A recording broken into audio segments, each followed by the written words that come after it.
Buongiorno, dottoressa Russo. Ho portato tutti i fogli per la casa. Buongiorno Marco, si accomodi pure. Allora, vediamo un po' cosa ha portato. Ecco qui la proposta di acquisto. Alla fine hanno accettato i 200.000 euro. Ottima notizia. Direi che possiamo iniziare a impostare la pratica per il mutuo, no? Magari. A dire il vero sono un po' in ansia per tutta la burocrazia. Stia tranquillo, è normale. Andiamo per gradi. Ha con sé carta d'identità e codice fiscale? Sì, certo. Li ho messi in questa cartellina gialla, guardi. Perfetto, mi servono anche le ultime 3 buste paga e la certificazione unica dell'anno scorso. La certificazione unica sarebbe il vecchio documento dei redditi, giusto? Esatto, in pratica è la stessa cosa, quello che una volta chiamavamo modello CUD. Ce l'ho, anche se in azienda quest'anno me l'hanno mandata in ritardo. Nessun problema. Mi serve poi l'estratto conto degli ultimi 6 mesi, ce l'ha? Ah, quello mi manca. Devo stamparlo. Serve tutto il dettaglio. Sì, ci serve la lista completa dei movimenti. È una procedura standard per la valutazione. Capito, lo preparo stasera. E per i documenti della casa, invece? Per la casa mi serve il preliminare di vendita, ovviamente controfirmato da entrambe le parti. Lo firmiamo giovedì prossimo dal notaio. Va bene se glielo porto venerdì? Va benissimo. Oltre al preliminare, le chiedo anche la visura catastale e la planimetria dell'immobile. Meno male che l'agenzia mi ha già dato tutto il fascicolo. La planimetria è qui dentro. Ottimo, è organizzatissimo. Adesso passiamo alla parte un po' più tecnica. Ecco, qui cominciano i miei dubbi. Come funziona per l'importo che mi date? Allora, prima di tutto le devo chiedere altri finanziamenti in corso al momento. Sì, sto finendo ancora di pagare il finanziamento per la macchina. D'accordo. Mi sa dire a quanto ammonta la rata mensile? Sono 180 euro al mese. Finisco di pagarla tra un anno e mezzo circa. Perfetto. Questo ci serve per calcolare il famoso rapporto rata-reddito.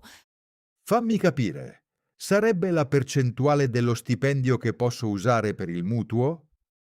Proprio così. La regola è che le rate totali non possono superare un terzo del reddito netto. Quindi prendete il mio stipendio e lo dividete per 3. In pratica, In pratica sì. Senta, a quanto ammonta la sua busta paga netta mensile? prendo 1900 euro netti al mese. Sono a tempo indeterminato. Un ottimo stipendio, facendo un calcolo veloce un terzo di 1900 è circa 633 euro. Però devo togliere i 180 della macchina da quel limite, vero? Esattamente, sottraendo l'impegno dell'auto ci restano 453 euro per la rata del mutuo. Diciamo che come rata massima mi andrebbe anche bene. Non vorrei essere troppo tirato con le spese. Scelta saggia. C'è però un altro parametro importante da considerare per l'approvazione. Immaginavo. Qual è l'altro ostacolo da superare? Si chiama loan to value. In parole povere è la percentuale del valore della casa che la banca finanzia. Ah, vuol dire che non mi prestate tutti i 200.000 euro? Purtroppo no, possiamo finanziare al massimo l'80% del valore dell'immobile. E questo valore chi lo decide? Quello scritto sulla proposta di acquisto.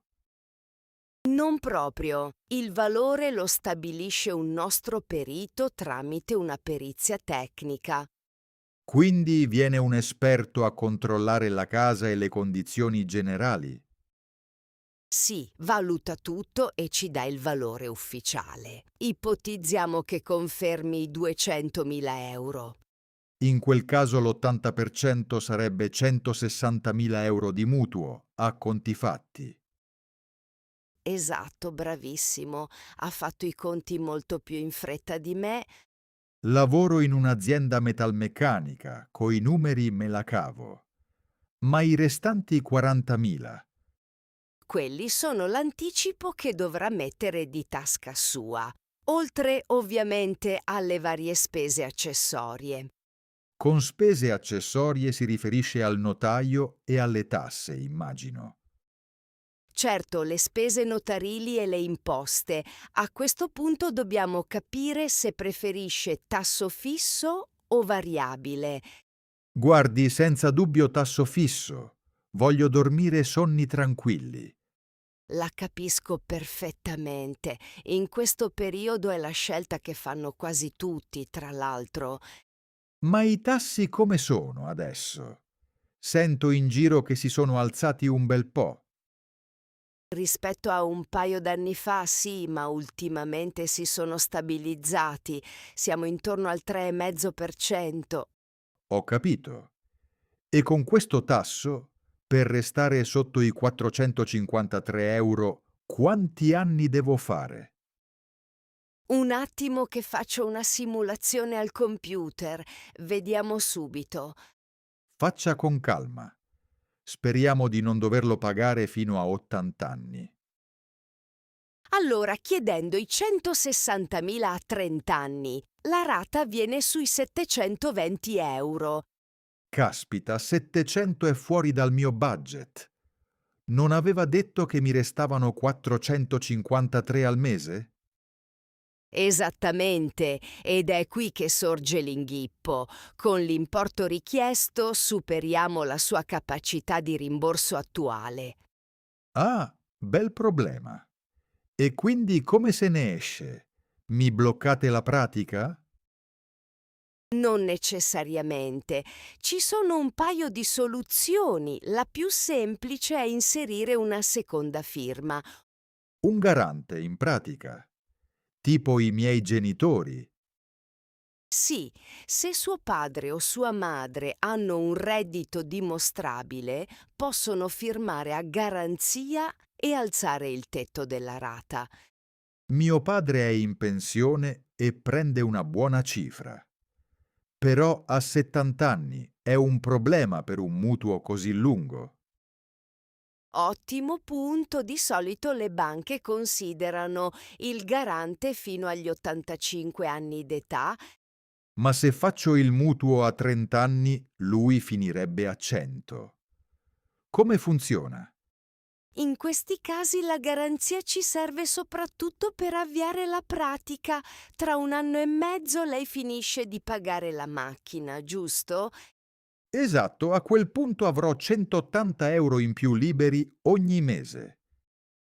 E a quel punto il suo reddito basterà a reggere la rata del mutuo in totale autonomia. Meno male, stavo già andando in panico. Penso che mio padre non avrà problemi ad aiutarmi. Benissimo, in quel caso mi serviranno anche i suoi documenti, carta d'identità, codice fiscale e l'ultimo modello Obis M. Me lo segno subito. Ha detto modello Obisem? SIA è il prospetto della pensione che rilascia l'INPS. Lo scarica facilmente dal loro sito. Va bene, glielo faccio preparare. E per la banca ci sono spese di apertura da pagare subito. Ci sono le spese di istruttoria che ammontano a 1.000 euro, più il costo della perizia. Che sarebbe il tecnico che viene a valutare la casa di cui parlavamo prima. Proprio lui. La perizia costa 320 euro, ma non deve anticiparli. Li tratteniamo al momento dell'erogazione. Speriamo che la valuti 200.000 come ho pattuito col venditore. Di solito se l'immobile è in buone condizioni e non ci sono abusi edilizi, le perizie confermano il prezzo. Sotto quel punto di vista sto sereno. È stata ristrutturata 3 anni fa, ha pure gli infissi nuovi. Allora non mi preoccuperei minimamente. Tornando alle spese dovremo aggiungere l'assicurazione scoppio e incendio. Quella me l'aspettavo. Immagino che la facciate voi direttamente in filiale. Sì, la inseriamo nella rata. Parliamo di una decina di euro in più al mese, niente di traumatico. Ma le banche propongono sempre anche l'assicurazione sulla vita. Devo farla per forza. No, la polizza vita è facoltativa. Noi la consigliamo per tutelare i familiari, ma non è vincolante. Preferirei evitare, sinceramente. Vivo da solo e non ho figli a carico. Va benissimo, la scelta è totalmente sua. Procediamo solo con quella obbligatoria, allora. Perfetto. Quindi per fare il punto, venerdì le porto il preliminare del notaio e gli estratti conto. Sì, e mi raccomando, aggiunga tutta la documentazione di suo padre per la garanzia. Certo. Una volta che ha tutto in mano, quali sono le tempistiche in media? Di solito ci prendiamo un paio di settimane per la delibera reddituale. Se è tutto a posto, diamo l'incarico al perito. Quindi se tutto fila liscio, in un paio di mesi arriviamo al rogito definitivo, giusto? Le tempistiche medie sono quelle. Per il notaio ha già qualcuno di fiducia o vuole che le indichi uno studio? La mia famiglia va sempre dallo stesso notaio in centro. Penso di affidarmi a lui. Ancora meglio quando sarà il momento ci mettiamo in contatto noi con lo studio per i conteggi finali e Benissimo, mi sento già molto più tranquillo. Avevo un'ansia addosso stamattina. vede, l'importante è affrontare le cose passo dopo passo. Ci aggiorniamo a venerdì allora. Sì, verso le 3 del pomeriggio la trovo. Alle 15 per me è perfetto. Le segno subito l'appuntamento in agenda. Un'ultima cosa al volo. Per venerdì devo passare dallo sportello o vengo direttamente qui? Venga pure dritto nel mio ufficio. Bussi se la porta è chiusa così non deve fare la fila fuori. Ottimo, mi risparmia una bella scocciatura. Allora a venerdì. A venerdì e si ricordi di stampare i movimenti bancari per intero? Sì, sì, me li preparo stasera appena arrivo a casa. Arrivederci, dottoressa. Arrivederla, buona giornata!